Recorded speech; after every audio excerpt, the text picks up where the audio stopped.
मैं हूं आचार्य ए कुणाल। आज मैं आपको विवाह रेखा, हथेली में विवाह रेखा के बारे में बताऊंगा। जो विवाह रेखा अगर दो भाग में टूट जाए किसी का, तो उसका परिणाम क्या होगा, प्रभाव क्या होगा, यानी विवाह रेखा के बारे में बताऊंगा। जो विवाह रेखा अगर दो भाग में किसी का टूट जाए, उसका परिणाम क्या होगा, उसका प्रभाव उसके जीवन पर क्या पड़ेगा। तो ठीक है, मैंने आज विवाह रेखा के बारे में बताने जा रहा हूं, जरा ध्यान से सुनिएगा। विवाह रेखा बुध पर्वत और कनिष्ठा उंगली के नीचे में, यहाँ पे विवाह रेखा, यहाँ पे विवाह रेखा है, होता है।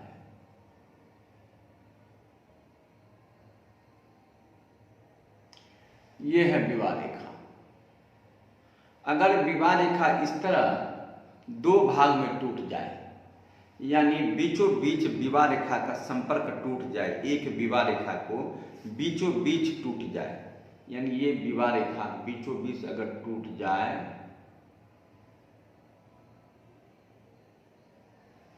ये विवाह रेखा बीचों बीच अगर टूट जाए, तो इसके प्रभाव के बारे में मैं आपको बताऊंगा।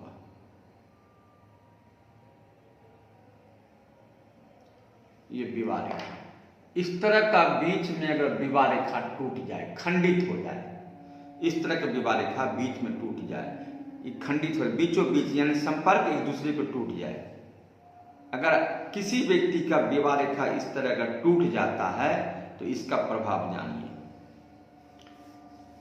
अगर विवाह रेखा किसी को दो भाग में टूट जाए, तो उसकी विवाहिक जीवन सहसा टूट जाता है, यानी उसकी विवाहिक जीवन सदा के लिए टूट जाता है।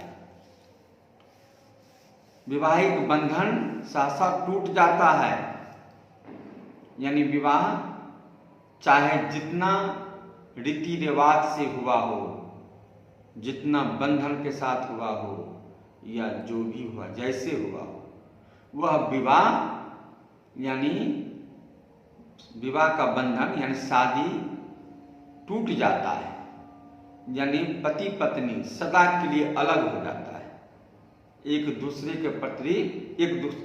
के प्रति संबंध विच्छुद्ध हो जाता है, अलग अलग हो जाता है। अगर विवाह रेखा बीचों बीच टूटा हुआ किसी व्यक्ति का हो, टूट जाए, संबंध टूट जाए, तो जैसे विवाह रेखा टूट गया, उसी प्रकार विवाह छूट गया, यानी विवाह रेखा टूट गया, विवाह टूटा, विवाह रेखा इधर टूटा, इधर संबंध छूट गया, यानी विवाह का संबंध खत्म हो जाता है।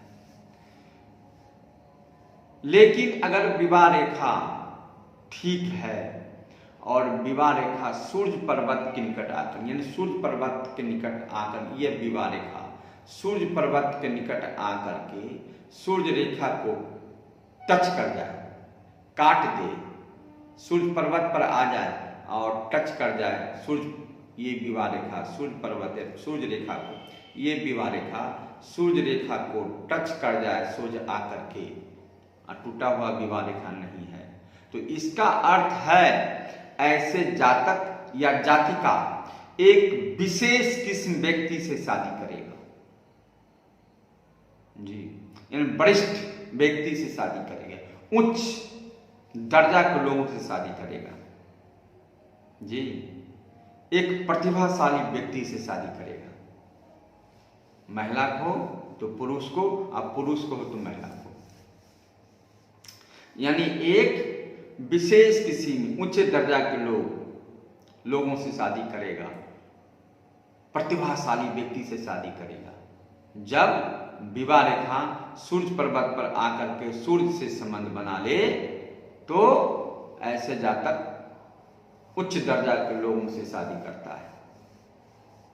अगर किसी महिला के हाथ में है, तो उच्च दर्जा लोगों से शादी करती है, अब पुरुष का है तो किसी ऊंचे महिला से शादी करता है, और प्रतिभाशाली व्यक्ति से, उसका प्रतिभा दिखाने लायक होता है उससे शादी करता है। नाम फेम वाले, शौहरत वाले, प्रतिष्ठा वाले से शादी करता है। लेकिन यही विवाह रेखा को अगर सूर्य पर्वत के निकट आकर के झुक जाए, हृदय रेखा के पार करके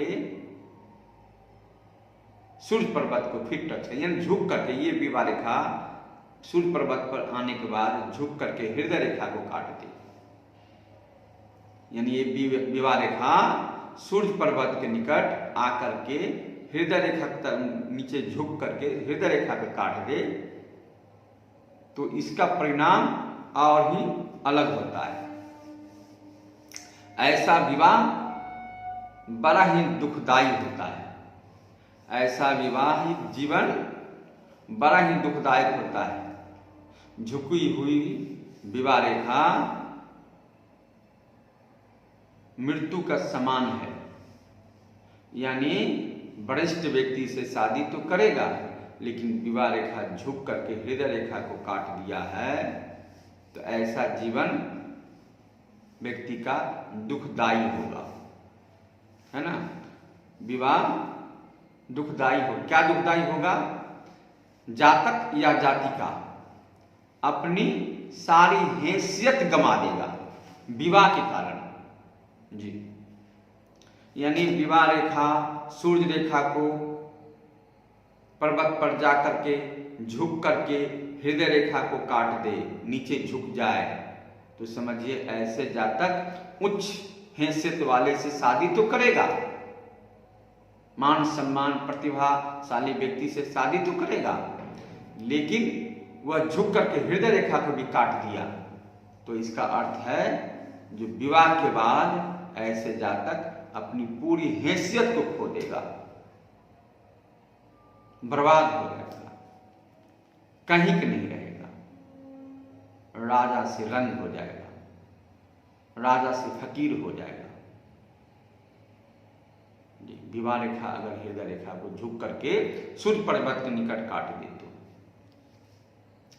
तो मैंने आज आपको टूटा हुआ विवाह रेखा के बारे में बताया, और वही विवाह रेखा जो टूटा हुआ नहीं रहे और सूर्य पर्वत पर जाकर सूर्य रेखा को टच कर जाए, तो मैंने उसके बारे में बताया।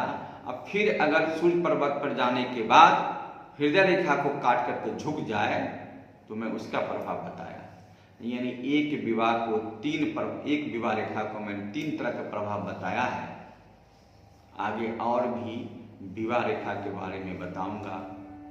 एक हस्तरेखा विज्ञान है, हस्तरेखा रहस्य है, हस्तरेखा एक हथेली में पूरे जीवन का कथा होता है, इसलिए ये बहुत बड़ा रहस्य है, और एक एक रेखा को बारीक से पढ़ना चाहिए, एक एक रेखा को बड़ा ही सोच समझ कर डिसीजन लेना चाहिए, क्योंकि आगे बहुत सा बात है, किसी भी रेखा में बहुत सा बात लिखा हुआ रहता है जिसको पढ़ना आसान नहीं है, और अब जो जितना पढ़ेंगे, जितना अध्ययन करेंगे, उतना कुछ न कुछ आगे मिलते जाएगा। चलिए, मैंने आज आपको विवाह रेखा के बारे में बताया है, और भी रेखा के बारे में आगे बताऊंगा। आज के लिए नमस्कार।